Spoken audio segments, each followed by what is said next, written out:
सायंकाळच्या 5 वाजता आला होता मला ट्रिपचा फोन. नंतर काय भावांनो आपल्याला कापूस भरायचा होता. भावांनी कापूस भरायला सुरुवात केली होती. झाल्याच्या नंतर भावांनो पूर्ण गाडी भरून झाली. रात्री 7:30 वाजता आपण गाडी आवळली. आवळल्याच्या नंतर सकाळीच आला होता फोन. तुमचा भाऊ काय मग खरकटं तोंड घेऊन निघाला गाडीकडं.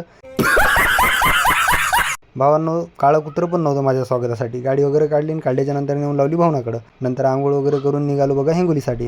पोहोचल्यावर काय भावांनो नाश्ता वगैरे केला. नाश्ता केल्याच्या नंतर घेतला चहा. आलो जिनिंगमध्ये आलो भावांनो. तर हे काय गोंधळ लावला विषय त्याचा की बायकांच्या तोंडांसारखं त्याच्यातून आग निघती. मग काय केल्यानंतर भावांनी इकडे कापूस ढकलल्याच्या नंतर काट्यावर जाऊन सहज उभं राहिलो. तर भावांनो तुमचा भाऊ 2 बायकांचा ताण घेऊन राहिला होता फक्त 48 किलोचा. मग काय ते काटा वगैरे केला आणि काटा केल्याच्या नंतर भावांनो आपण निघालो डायरेक्ट सिटीमध्ये. आपल्याला पाना घ्यायचा होता. पाना वगैरे घेतला आणि घेतल्याच्या नंतर भेटले होते इकडं गावातली मंडळी. त्यांच्यासोबत चहा घेतला. चहा घेतल्याच्या नंतर काय फार ऊन तपायला लागलं होतं कडक. मग काय लाडोला त्या उन्हात तपत्या घातले आंघोळ घातल्याच्या नंतर भावांनो निघालो घरी. बाय, भेटूया नेक्स्ट ब्लॉगमध्ये.